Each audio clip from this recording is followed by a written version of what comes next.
Now another question is use of a primer. So use of a primer is, I've said this before in my another video, that is for, we need papers which are really smooth. So again, when you want to do on canvas, you need the canvas to be smooth. So this is one technique you use to smoothen out the canvas. So you can prime your canvas. You can use primers. There are so many primers out there. I buy most of my stuff from Amazon or online. When I knew this, when I knew from some video or somebody telling me that this primer is important, I immediately go search online, and if I think I find something good, I buy it. And I think there are some things that you have to do with your own instinct, and definitely if you have people to ask about it, then that's really good. How to erase pencil marks from canvas. So I used to show in my tutorials that you always do it with a pencil. It's good to do it with a pencil if you're not very sure about how this would turn out to be. By double taping a pencil. I hope you all have watched that video. If not, please watch, because if you watch that tutorial, you will know what I'm talking about now. So I feel what you have to do is, there is no magic in this. You have to use a very light pencil. Don't go for B2, I mean more sharper, or use an H pencil. I recommend a H pencil, and use a H pencil, and use 2 H pencils to do that, so that you can erase it later. That's it. Make the strokes really light. Keep in mind that you have to erase it later. If your strokes are dark, you cannot erase. This is your surface. You can put your hand underneath it and then rub. Do not directly rub or erase on the stretched canvas, especially because it might not have a back support. It might tear off. So what you can do is you can keep your hands and rub. This is how I do. I just erase it, or I make my sister do it. Actually, she is the one who always does that. So make it very light and then erase it off later after it has dried out completely. That should be the last thing you do before setting it, like before you put a setting spray. Okay, now so next question is regarding setting spray. Why a setting spray? Again, setting sprays are important because you do not, again this was said in the previous video, you do not want your paintings to be ruined, or you want it to last long, and if you're hanging it somewhere, maybe dust might fall on that. So if you have set your canvas well, if you have finally put a covering on that, it's good. It protects your canvas, it protects the artwork. So that's the reason why you set your canvas. I have searched online and I've got it. And if you want to see the exact products that I've used, go to my 2 tutorials in my video list, and below both the tutorials I have put description link of the products that I've used. If you want to, I know a lot of people have purchased through that, but in case if you haven't seen that, just go there and you can see. That's the reason why I'm not showing the products again here. Next question is calligraphy or painting shade the frame chain patti paper. Okay, the question is how to frame something without a canvas, not a stretched canvas. So calligraphy paper means, again, like I said, you can use smooth, the original hemp papers are really pretty, they're very classy, and even there are a lot of calligraphy papers which you get in these Turkey stores in Turkey. I have some friends in Turkey who have sent me pictures. Like I tell them, please bring this when you come. So I have seen papers which are ready made for calligraphy. They have a smooth texture, they have a good background, everything. All you have to do is write inside that. Papers are available like that. Other than that, if you want to do something heavier, you can use loose canvas, that is canvas roll. I have done that.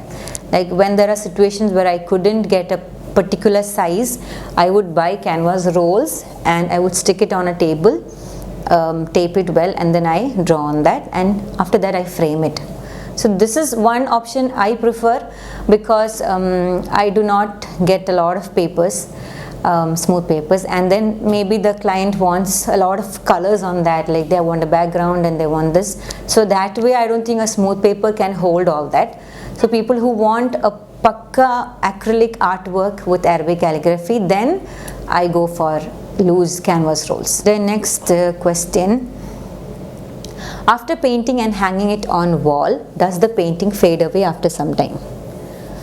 Yeah, so the answer to this was said again before, similar one. That is why you have to make sure, first thing, make sure that you use good quality canvas, you use good quality paints. Good quality doesn't mean that they should be expensive. So use good quality canvas, use good quality paints, use a good primer, use a good setting spray. Actually invest on all the. So, and also you also get primed canvas, pre-primed canvas are also available. That's also good for calligraphy because you don't need to prime it. Yeah, so back to this question, how do you stick canvas on walls? After painting and hanging it on wall, does the paint fade away after some time? Yeah, and that is why you have to use a good varnish spray. Varnish spray can be matte, semi-matte, semi-glossy, glossy. All these are available, and these are available in two forms, I think. One is spray and one is brush varnish. So if you varnish it well, and not just one coat, like you need to put a coat. Once your painting has dried, you wait for days, okay, and the maximum you can to naturally dry the painting, and after that you can either spray your varnish. So when you spray, you have to make sure that you keep a 30 centimeter distance or 25 centimeters distance before you spray uniformly. Or when you want to brush, use a brush gloss, brush varnish, then the painting has to be really dry. Also, you need to apply one coat and maybe leave it for like one day and then apply the next coat. Regarding gold leaf, now question is how to do gold leaf art. What is the gum used for gold leaf? And yeah, so gold leaf is something which I just experimented.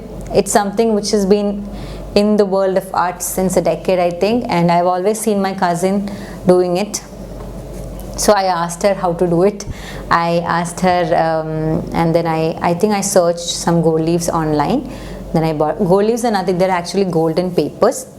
And you need to buy golden leaf glues that you get online. I think it's called stud or something. Yeah, so regarding you can use a lot of adhesive for gold leaf. The things that should be put in consideration is the adhesive should be loose and it should be runny. It should not be sticky. You cannot use a Fevicol for that. You cannot use a normal glue for that, because if you know how gold leaf is done, then you'll understand. So for those who don't know how gold leaf is done, you need to basically you take gold leaf, okay.